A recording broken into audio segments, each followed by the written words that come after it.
ወጸልዩ ባእቱ ከመ ኢይኩን ጉያክሙ በክረምት ወበሰንበት። ሽሽታችሁ በክረምትና በሰንበት እንዳይሆን ጸልዩ። የማቴዎስ ወንጌል ምዕራፍ 24 ቁጥር 20 ላይ የምናገኘው ኃይለ ቃል ነው። የማቴዎስ ወንጌል ምዕራፍ 24 ሙሉ የእግዚአብሔር ቃል የትንቢት መልክ ያለው ነው። የትንቢት ምዕራፍ በመባል ይጠራል። የምን ምዕራፍ አልኳችሁ? ድምፃችሁ አይሰማም። የምን ምዕራፍ? እስኪ ሁላችሁም ስልካችሁን አውጡና የማቴዎስ ወንጌል ምዕራፍ 24ን እያየነው እንማማር። በነገራችን ላይ ይህ ምዕራፍ በጣም በርካታ የትንቢት ቃላቶች፣ ምስጢሮች፣ ሐሳቦችን የያዘ ነው።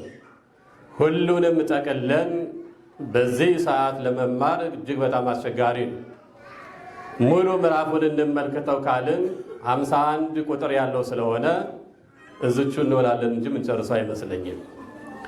ነገር ግን አለፍ አለፍ እያልን ለእኛም በሚጠቅመን መልኩ የትንቢቱ ቃል ኃይለ ቃሉ ሊያስተላልፍ የሚፈልገው መልእክት ምንድን ነው የሚለውን ትንሽ እንዳሳለን እግዚአብሔር መንፈስ ቅዱስ ሁላችንም ይርዳል። እንግዲህ ይህ ሳምንት ደብረ ዘይት ይባላል። ደብረ ዘይት ማለት ወይራ የበዛበት ተራራ ማለት ነው። ምን የበዛበት? ወይራ የበዛበት ተራራ ማለት ነው። ደብረ ዘይት ከኢየሩሳሌም በስተ ምስራቅ በቅርብ ርቀት የሚገኝ ተራራ ነው። በዚህ ትልቅ ተራራ ጌታችን መድኃኒታችን ኢየሱስ ክርስቶስ ብዙ ነገር አከናውኖበታል። በደንብ ስሙ። በጣም ብዙ ነገሮችን አከናውኖበታል። ከዛ በፊት በብሉይ ኪዳን ስንመለከት ዳዊት ልጁ አቤሴሎም በሚያሳድደው ጊዜ ተሸሽጎ ወይም ተጠልሎ ያመለጠው በዚህ በደብረ ዘይት ተራራ እንደሆነ ታሪክ ይናገራል፣ መጽሐፍ ቅዱስም ይነግረናል። ደብረ ዘይት ጌታችን ኢየሱስ ክርስቶስ በርካታ ነገሮችን ያደረገባቸው እነ ቢታንያ እነ ቤተፋጌ የሚባሉ ከዚህ ተራራ ስር ላይ የሚገኙ ናቸው። ደብረ ዘይት ጌታችን መድኃኒታችን ኢየሱስ ክርስቶስ በዓለ ሆሳዕናን በቤተ መቅደስ ለማክበር ወደ ኢየሩሳሌም ለመሄድ የተነሳውም ከዚህ ተራራ ስር ነበረ። ጌታችን ኢየሱስ ክርስቶስ ሲያስተምር ውሎም የሚያድረው በዚህ በደብረ ዘይት ተራራ ነበር። ጌታችን ኢየሱስ ክርስቶስ የጸለየበትም ጌቴሴማኒ የሚባለው ቦታ በዚህ ተራራ ስር ነበር። ጌታችን መድኃኒታችን ኢየሱስ ክርስቶስ የተያዘበት ቦታ በዚህ ተራራ ስር ነበር። በየት? በደብረ ዘይት። እንደገናም ጌታችን ኢየሱስ ክርስቶስ ስለ ቤተ መቅደሱ መፍረስ የተናገረው በዚህ ተራራ ስር ነበር። የዓለም ማለፍና የዚህ ዓለም ፍጻሜ ምልክቶችን ሁሉ በስፋት ያስተማረው በዚህ በደብረ ዘይት ተራራ ነበር። በመጨረሻም የመዳኑን ሥራ ፈጽሞ ወደ ሰማይም ሲያርግ ያረገው በቢታንያ በደብረ ዘይት ተራራ ነበር። በትንቢተ ዘካርያስ ምዕራፍ 14 ቁጥር 4 ላይ እንደተገለጸው በትንቢት መልኩ እንደተነገረው ለስም አጠራሩ ክብር ይግባውና ዳግመኛም ይህን ዓለም ለማሳለፍ የሚመጣው በዚህ በደብረ ዘይት ተራራ ነው ማለት ነው። በጣም ብዙ ነገሮችን ይዟል ደብረ ዘይት ተራራ። ማቴዎስ ወንጌል ምዕራፍ 24 ቁጥር 3ን ስትመለከቱ እንዘ ይነብር እግዚእነ ውስተ ደብረ ዘይት ቀርቦ ሀቤው አርዳዩ እንተ ባሕቲቶሙ ወይቤልዎ እስኩ ንግረነ ማእዜ ይከውን ዝንቱ ወምንት ተአምሪው ለምጽአትከ ወለህልቀተ ዓለም። ወደ አማርኛ ሲመለስ ጌታችን መድኃኒታችን ኢየሱስ ክርስቶስ በደብረ ዘይት ተራራ ተቀምጦ ሳለ፣ በየት ተራራ አልኳችሁ? በደብረ ዘይት ተራራ ተቀምጦ ሳለ። ከዛ በፊት ግን አንድ ቃል ታገኛላችሁ። ቁጥር 1 ላይ አይደል? ኢየሱስም ከምን ወጣ ይላል? ከመቅደስ ወጣ ይላል። ከቤተ መቅደሱ ከወጣ በኋላ ደቀ መዛሙርቱ ደግሞ ምን አሳዩት? የቤተ መቅደሱን ሕንፃ አሳዩት። በውጭ ነው። ይሄ ቤተ መቅደስ እንዴት እንደሚያምር ታያለህ፣ ትመለከታለህ አሉት።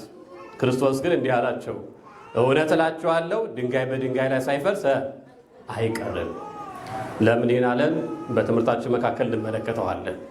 ከዚህም በኋላ ነው በደብረ ዘይት ተቀምጦ ሳለ ደቀ መዛሙርቱ ወደ እርሱ ብቻቸውን ቀርበው ጌታችን ኢየሱስ ክርስቶስን ንገረን፣ ይህ መቼ ይሆናል? የመምጣትና የዓለም ፍጻሜውስ ምልክቱ ምንድን ነው ብሎ ጠየቁት። ቅድም ልጆቻችን ሲዘምሩ ሰምታችኋል። በዓለም ፍጻሜ በክርስቶስ መምጣት ጊዜ ምን ያክል ከባድ እንደሆነ ትንሹም ትልቁም ዋይታ ጫጫታ እንደሚያሰማ በስነ ምግባር የታነጹ በእምነት የኖሩ ሰዎች ግን እንደ ፀሐይ አብርተው በእግዚአብሔር በኢየሱስ ክርስቶስ በቀኝ በኩል እንደሚቆሙ፣ በምድር ላይ የእግዚአብሔር ፈቃድ ያላደረጉ ግን መከራ እንዳለባቸው፣ በዚህ ዓለም የተጽናኑ በኋላ መከራ እንደሚቀበሉ፣ በዚህ ዓለም የተደሰቱ በኋለኛው ዓለም ደግሞ እንደሚያዝኑ፣ በዚህ ዓለም የሳቁ በኋላ ደግሞ እንደሚያለቅሱ በዝማሬው አሳይተውናል። ቅዱሳት መጻሕፍትም ይነግሩናል። ስለዚህ ጌታችን ኢየሱስ ክርስቶስ ደቀ መዛሙርቱ በጠየቁት መሰረት ሁለት ነገሮችን በዋናነት ነግሯቸዋል። የዚህ ዓለም ፍጻሜና የመምጣቱን ነገር፣ እንደዚሁም የቤተ መቅደሱን መፍረስ። የምንመለከተውም ይሄ ነው። የዚህ ዓለም ፍጻሜው ምንድን ነው? የምንኖርበት ዓለም መጨረሻው ምንድን ነው? ክርስቶስ ከመምጣቱ በፊት ምን አይነት ምልክቶች በዓለም ላይ ይታያሉ? ክርስቶስስ እንደሚመጣ ማወቅ መረዳት የሚቻለው በምንድን ነው የሚለውን ክርስቶስ አስተምሮናል። እግዚአብሔር አምላካችን ዛሬም ለልጆቹ እንዲያስተምረን ቅዱስ ፈቃዱ ይሆንልን እና የዓለም ፍጻሜው ምልክቱ ምን እንደሆነ ክርስቶስ በግልጽ ተናግሯል። በግልጽ ማቴዎስ ወንጌልን ምዕራፍ 24 አንቡት። አሁንም በትምህርቱ ተከታተሉት። ዛሬ ያለንበት ዘመን ያለንበት ጊዜ ክርስቶስ በትንቢት መልኩ ከተናገረው፣ አስተውሉ፣ ክርስቶስ ነቢይ ወሐዋርያ ይባላል። ነቢይ የተባለው የትንቢት ቃልን ተናግሯልና፣ ሐዋርያ የተባለው መንግሥተ ሰማያትን የምታወርስ ወንጌልን ሰብኳልና፣ ነፍሱ ወሕማምስ መቀበት መንግሥተ ሰማያት ብሎ አስተምሯልና። ስለዚህ ክርስቶስ በትንቢት የተናገረውን የእግዚአብሔርን ቃል ዛሬ እናያለን። የዓለም ፍጻሜው ምልክቱ ምንድን ነው? የክርስቶስ መምጣት ምልክቱ ምንድን ነው? የዚህ ዓለም መጨረሻ የዓለም መጨረሻው ምልክቱ ምንድን ነው የሚለውን ጥቂቶች እናንሳ። ርዕሳችን ምን ነበረው ወገኖች? እስኪ ርዕሳችን እናስታውስ። ሽሽታችሁ በክረምትና በሰንበት እንዳይሆን ጸልዩ። ይህንም በደንብ ያዙ። ለምንድን ነው በክረምት የተባለው? ለምንድን ነው በሰንበት የተባለው? ሽሽታችን በክረምትም በሰንበትም እንዳይሆን መጸለይ እንዳለብን ክርስቶስ ነግሮናል። ጊዜው ላይ ቦታው ላይ ስንደርስ እንተረጉመዋለን። ክረምት ምንድን ነው? ሰንበት ምንድን ነው የሚለው እናያለን። ከዛ በፊት ግን ምልክቶቹ ጥቂቶቹ እናንሳ። በጣም በርካታ ምልክቶች ሰጥተዋል። አንደኛውና የመጀመሪያው ምልክት የተባለው ብዙዎች ሐሰተኞች ክርስቶሳውያን ይመጣሉ የሚል ቁጥር 5 ላይ ታገኙታላችሁ። ምኖች ይመጣሉ? ሐሰተኞች ክርስቶሳውያን፣ በክርስቶስ የማያምኑ፣ ክርስቶስን የማይቀበሉ፣ በክርስቶስ የማይኖሩ፣ ክርስቶስ የሰራውን ሥራ የማይሰሩ፣ የክርስቶስን ጌትነት የማይቀበሉ፣ ሐሳውያን የሆኑ ሐሰተኞች የሆኑ ምኖች ይመጣሉ? ክርስቶሳውያን ይመጣሉ። እስመ ብዙኃን ይመጽኡ በስምየ እንዘ ይብሉ አነ ውእቱ ክርስቶስ፣ እኔ ክርስቶስ ነኝ እያሉ ብዙዎች በስሜ ምን ይላሉ? ይመጣሉ። እኔ ክርስቶስ ነኝ የድፍረት እኮ ነው። በጣም ደግ ሰዎችን አይደለም የጠሩት፣ መልካም ሰዎችን አይደለም የጠሩት፣ ቅዱሳንን አይደለም የጠሩት፣ ሰማዕታትን አይደለም የጠሩት፣ ነቢያትንም ሐዋርያትንም አይደለም የጠሩት፣ ራሱን ክርስቶስን። በብዙ ዘመን እንዲህ አይነት ነገር ተከስቶ ያውቃል። በሀገራችን በኢትዮጵያ እንኳን ሳይቀር ማለት ነው። ቀደም ባለው ዘመን ላይ አነ ዘክርስቶስ፣ እኔ ክርስቶስ ነኝ፣ እኔ ክርስቶስ ነኝ ብሎ የተነሳ ሰው ነበረ። እንደ ሐዋርያት ደቀ መዛሙርት አስከትሎ 72 አርድእትን አስከትሎ 30 ቅዱሳት አንስት የሚመስሉት አስከትሎ የኛ ሰዎች ደግሞ ዋዛ አይደሉም። አንተ ክርስቶስ ነህ? አዎ ክርስቶስማ ከሆንክ ና እንስቀላ ብለው ሰቀሉት ይላል። መጨረሻ ላይ ሞተ ተሰቅሎ። በሐሰት የሚመጣ ሰው መጨረሻው እንደዚህ ነው። በውሸት የሚመጣ ሁሉ መጨረሻው እንደዚህ ነው። ለጊዜው ግን ቀላል አይደለም። ተከታዮችን አፍርቶ ነበረ። የሚከተሉት የሚሰሙ ሰዎች አግኝቶ ነበረ። በየዘመናቱ በክርስቶስ ስም የሚመጡ ሰዎች ይኖራሉ። የመጨረሻው ማህተሙ የሐሰተኞች ማህተም ግን ሐሳዊ መሲህ ነው። ሐሳዊ መሲህ ነው እናየዋለን። ከዛ በፊት ግን ጥቃቅን ክርስቶሳውያን የሚመስሉ የሐሳዊ መሲህ መንገድ ጠራጊዎች ይመጣሉ። ስለዚህ እነሱ እንዳያስታችሁ ተጠንቀቁ አለ ክርስቶስ። እግዚአብሔር አምላካችን ከእንዲህ አይነት ስህተት ሁላችንም ይሰውረን። ለዚህ ነው ከሐዋርያው ቅዱስ ዮሐንስ በአንደኛ መልእክቱ ምዕራፍ 1 ቁጥር 1 ላይ መንፈስን ሁሉ አትመኑ፣ መናፍስት ከእግዚአብሔር ሆነው ከሆነ መርምሩ። መመርመር ያስፈልጋል። የእግዚአብሔር ስም ስለጠራ ከእግዚአብሔር ነው ማለት አይደለም። የክርስቶስ ስም ስለጠራ ከክርስቶስ ነው ማለት አይደለም። የእሱን ቃል ስለያዘ እውነተኛ አማኝ ነው ማለት አይደለም። እሱ ስለተናገረ መጽሐፍ ቅዱስ በእጁ ስለያዘ ስላነገበ ክርስቶሳዊ ነው ማለት አይደለም። ታዲያ ምንድናቸው የእሱን ስም እየጠሩ የሚመጡት ካልን ቃሉ ይፈጸም ዘንድ ትንቢቱ ይፈጸም ዘንድ ግድ ስለሆነ የማያምኑትን ይጠራሉ፣ በማያምኑት ይኖራሉ። ክርስቶሳውያን የሚመስሉ ግን ክርስቶሳውያን ያልሆኑ ሐሰተኞች የነሱን ልዩ ልዩ ጥቅማቸውን በዚህ በክርስትና ስም ማስከበር የሚፈልጉ ክርስትናውን አይፈልጉትም፣ ስሙን ግን ይፈልጉታል። ሃይማኖቱን አይፈልጉትም፣ ስሙን ግን ይፈልጉታል። ሕይወቱን አይፈልጉትም፣ ስሙን ግን ይፈልጉታል። እንዲህ አይነት ሰዎች በዘመኑ መጨረሻ ይመጣሉ። ስለዚህ ከነዚህ ምን በሉ ተጠንቀቁ፣ ተጠመቁ ብሏል። እግዚአብሔር በቸርነቱ ሁላችንም ይጠብቀን። ሌላው ሁለተኛው ክርስቶስ የተናገረው ምልክቱ ምንድን ነው ካልን በዓለም ተፈጽሞ ሆኖ የማያውቅ ከባድ ጦርነት ይሆናል የሚል ምን አልኳችሁ? ከባድ የሆነ ጦርነት በዘመናት ሁሉ አስጨናቂ የሆነ ጦርነት አድርጎ ያውቃል። ከባድ ጦርነት ሆኖ ያውቃል።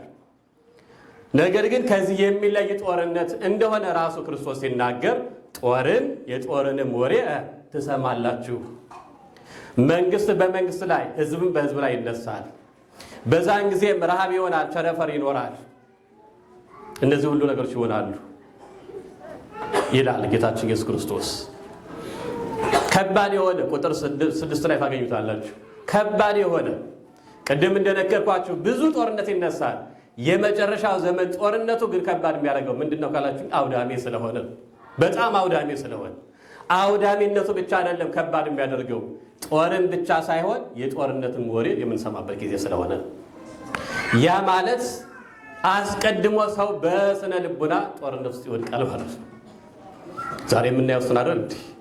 ድሮ የሆነ ሀገርና የሆነ ሀገር ቢዋጉ ምናልባትም ከጨረሱ ከስንት ዓመት በኋላ ሊሆን ይችላል የሚሰማው አይደል?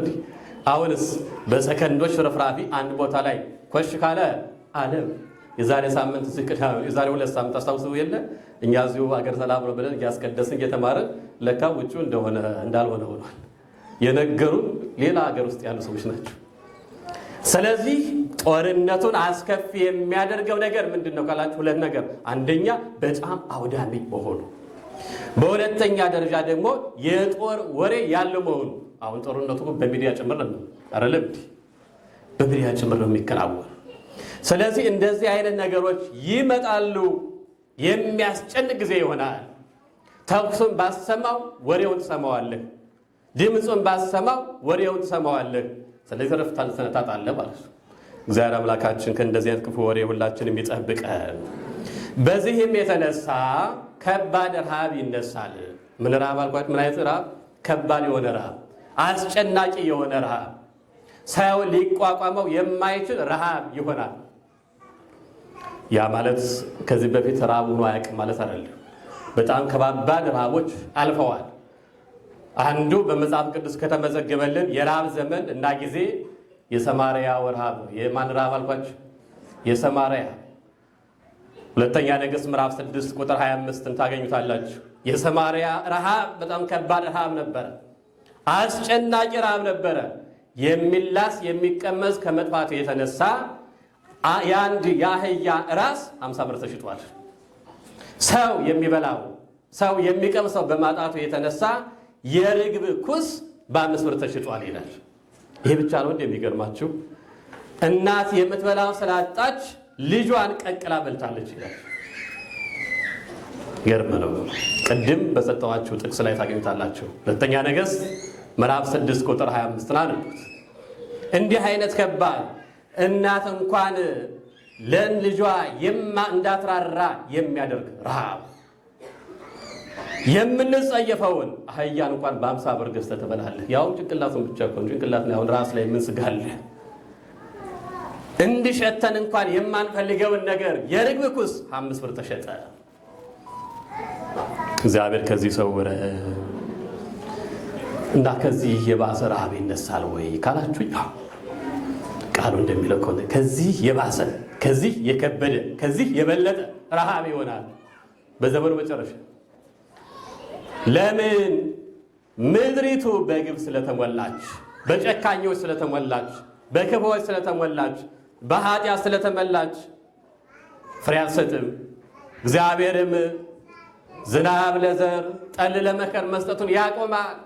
ግፍ በዝቷልና ምድሪቱ በደም ተለውሳለችና ምድሪቱ በደም ታጥባለችና እህል አይበቅልባትም። ከየት ይመጣል ታዲያ?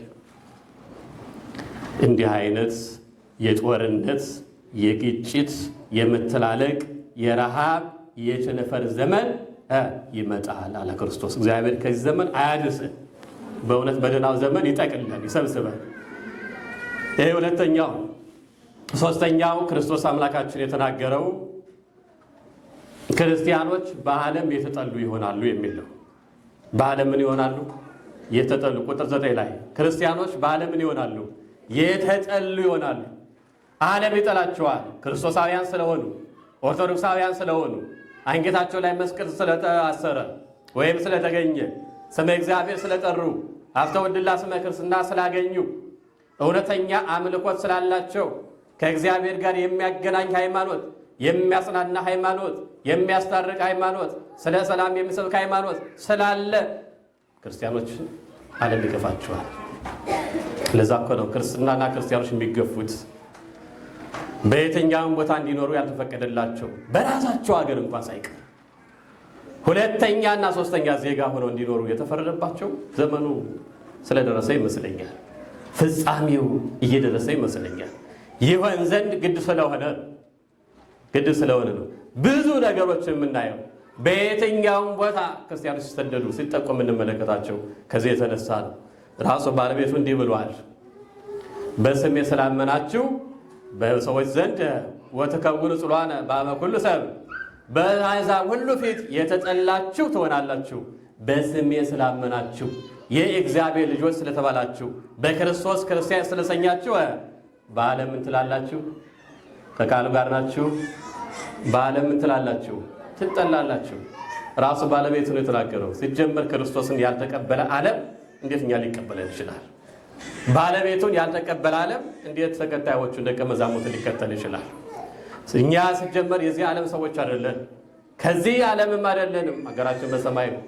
በጊዜያዊነት የምንኖርበት ዓለም ግን ሊገፋን ይችላል፣ ሊያሳድደን ይችላል፣ ብዙ መከራ ሊያመጣብን ይችላል። ጌታችን እንዳለው ዮሐንስ ወንጌል ምዕራፍ 16 ቁጥር 2 ላይ እናንተን ሲገሏችሁ እግዚአብሔርን የሚያከብሩ የሚመስልበት ጊዜ ይመጣል። አይገርም? እየገደሉ እግዚአብሔርን ደስ የሚያሰኙ የሚመስላቸው፣ እያሳደዱ እግዚአብሔርን ደስ የሚያሰኙ የሚመስላቸው፣ እያፈናቀሉ እግዚአብሔርን ደስ የሚያሰኝ መስዋዕት እንደማቅረብ የሚቆጥሩ፣ የሰውን ደም ማፍሰስ፣ የሰውን አካል መቆራረጥ ለእግዚአብሔር የተወደደ መስዋዕት የሚያቀርቡ የሚመስላቸው ጊዜ ይመጣል። ስለዚህ እንዳትስቱ ተጠንቀቁ። ይህ ሁሉ መከራ ቢመጣም፣ ይህ ሁሉ ችግር ቢያጋጥማችሁ፣ ነገር ግን ይህ ሁሉ የምጥ መጀመሪያ ነው። መጨረሻው ግን ገና ነው። እግዚአብሔር አምላካችን ከምጥ ከጋር ሁላችን የሚሰውረን ይጠብቀን። ሌላው ሐሰተኞች ነቢያቶች ይነሳሉ የሚል ነው። ምኖች ይነሳሉ አልኳችሁ? ሐሰተኞች ነቢያቶች ይነሳሉ። በሐሰት የሚያስተምሩ፣ በሐሰት የሚናገሩ፣ ሳይላኩ ተልከናል፣ ሳይማሩ ተምረናል፣ ሳይገለጥላቸው ተገልጦልናል፣ ሳይረዱ ተረድተናል፣ ሳይፈውሱ ፈውሰናል፣ ተአምር ማሳየት ሳይችሉ አሳይተናል የሚሉ የምትሃት ሰዎች ከእግዚአብሔር ጋር ምንም አይነት ግንኙነት የሌላቸው፣ ከእግዚአብሔር ጋር ያላቸው ግንኙነት የተቆረጠ፣ ግንኙነታቸው ከጥቅማ ጥቅም ጋር ብቻ የሆነ ሐሰተኞች ነቢያት፣ ሐሰተኞች መምህራን ይመጣሉ። ከእነዚህ መጠበቅ ያስፈልጋል። እነዚህ ሐሰተኞች ነቢያት በሁሉም ቦታ አሉ። ዓለምን አጥለቅልቀዋታል። በሚዲያ ብትገቡ እነሱ አሉ፣ የእግዚአብሔር ስም ይጠራሉ፣ ግን ሐሰተኞች ናቸው። ዛሬ በተነሱ አይደለም ሐሰተኞች ነቢያት፣ ድሮም ነበሩ። በነ ኤርምያስ በነ ኢሳይያስ ዘመንም ነበሩ። ኤርምያስ ኃጢአታችሁ በዝቷል፣ በደላችሁ በዝቷል፣ በምርኮ ወደ ባቢሎን ልትወርድ ነውና እባካችሁ ንስሐ ግቡ ስላቸው፣ እነዛ ሐሰተኞች ደግሞ ይላሉ ዘመኑ የፍስሐ ነው። የምን ዘመን ነው? ዘመኑ የደስታ ነው። የምን ዘመን? ዘመኑ የሰላም ነው፣ የበረከት ነው። የምን ምርኮ፣ የምን ስደት፣ ተደስታችሁ ኑሮ፣ እግዚአብሔር የደስታ ዘመን አድርጎላችሁ ይሏቸዋል። በውሸት ማለት ነው። መጨረሻ ላይ ግን የእግዚአብሔር ሰው ኤርምያስ ያለው ሆነ፣ ተሰደዱ። እውነትን የማይሰሙ ሰዎች መጨረሻቸው እንደዚህ ነው። ከሀገራቸው፣ ከቀያቸው፣ ከመንደራቸው፣ ከሰፈራቸው፣ ከቤታቸው ይወጣሉ፣ ይሰደዳሉ። እግዚአብሔር ከስደት ሁላችንም ይሰውረን። ስለዚህ ሐሰተኞች መምህራን፣ ሐሰተኞች ነቢያት ይመጣሉ። ክርስቶስ ነግሮናል። ማቴዎስ ወንጌል ምዕራፍ 7 ቁጥር 15 ላይ የበግ ለምድ ለምሰው። የምን ለምድ? የበግ በግ እንግዲህ በጥሩ ነገር መሰል በቤተክርስቲያን ታውቃላችሁ። ነገር ግን ተኩላዎች የሆኑ በውስጣቸው ንጥቂያና ሐሰትን የተሞሉ ተኩላዎች የሆኑ እነዚህ አሳቾች ወደ እናንተ ይመጣሉና ሐሰተኞቹን ነቢያትን አትቀበሏቸው ብሏል። ከሐሰት ነቢያት እግዚአብሔር ሁላችንም ይሰውረን። አሁን በምን ማወቅ እንችላለን? ሐሰተኛውን ከእውነተኛ፣ ጻድቁን ከኃጥኡ፣ የእግዚአብሔርን ሰው የእግዚአብሔር ሰው ካልሆነው፣ እውነተኛውን እውነተኛ ካልሆነው በምን መለየት እንችላለን? ከፍሬያቸው ታውቋቸዋላችሁ አይደል ያለው ክርስቶስ። ለያቸው ፍሬያቸው ምንድን ነው? ሕይወታቸው ምንድን ነው? ኑራቸው ምንድን ነው? ብርሃነ ዓለም ቅዱስ ጳውሎስ እንደተናገረ የሕይወታቸውን ፍሬ መመልከት ይገባናል። የኑራቸውን ፍሬ ማየት ይገባናል። አናኗራቸው እንደሚሉት ነው ወይስ ደግሞ ተቃራኒ? እንደሚሰብኩት ነው የሚኖሩት? እንደሚናገሩት ነው የሚኖሩት ወይስ ከሚናገሩት በስተጀርባው ተቃራኒ? ክርስትና የሚናገሩትን መኖር ማለት ነው። የሚያስተምሩትን መኖር ማለት ነው። የሚመሰክሩትን መኖር ማለት ነው። ነፍሱን ይማረው ወንድማችን መምህር ዘላለም በቅርቡ ያጣነው እንቁ የቤተክርስቲያን መምህራችን፣ የሁላችን መምህር የሆነው ዘመኑን ሙሉ ለቤተክርስቲያን የሰጠው፣ ዘመኑን ሙሉ ለወንጌል የሰጠው፣ ዘመኑን ሙሉ አንድም ቀን ስለ ሥጋ ሳያስብ ራሱን ለእግዚአብሔር ሰጥቶ የኖረ፣ የሰበከውን የኖረ፣ የተናገረውን የኖረ፣ ያስተማረውን የኖረ፣ የቃልም የተግባርም መምህር የሆነው መምህራችን ታስታውሳላችሁ አይደለም? ነፍሱን በአብርሃም በይስሐቅ በያዕቆብ አጠገብ ያስቀምጠልን። እንዲህ አይነት ሰው ነፍሱ ይማር ብሎ እንኳን ለመጸለይ እኛ ድፍረት የለንም። እውነትም ለመናገር ከዚህ በላይ ለቤተክርስቲያን ምን ሊያደርግ ይችላል? ሰው ቢኖር ሰማዕታት የሚባሉት በሁለት ወገን ነው። አንደኛ በደም ደማቸውን አፍሰው ሰማዕታት ይባላሉ። ሁለተኛ ደግሞ ሕይወታቸውን ሙሉ የሰጡ ሰማዕታት ይባላሉ። ይህ ወንድማችን መምህር ዘላለም ሕይወቱን ሙሉ ለእግዚአብሔር የሰጠ ሰማዕት ነው። እግዚአብሔር አምላካችን እንደዚህ አይነት እንደጸኑት መምህራን እኛም ጸንተን እንድንኖር በቸርነቱ ይርዳል። ስለዚህ ሐሰተኞቹን ከእውነተኞች፣ እውነተኞቹን ከሐሰተኞች ለይተን ማወቅ የምንችለው በሕይወታቸው በሚገለጠው መንፈሳዊ ማንነታቸውና ክብራቸው። ኦርቶዶክሳውያን አንድ ሆነው ያለቀሱለት ሰው መምህር ያገኘ ነው። ለዛ ነው ሁላችንም እንዲህ አይነት ሕይወት ኑሮን ሰይጣን የምናስቀና እግዚአብሔርን ደስ የምናሰኝ እንድንሆን አምላካችን በቸርነቱ ይርዳል። ስለዚህ ከሐሰተኞች ነቢያት መጠበቅ በጣም ያስፈልጋል። ይህ ምልክቱ ነው። ይመጣሉ፣ አይቀሩም። እግዚአብሔር ቸርነቱ ይጠብቀን።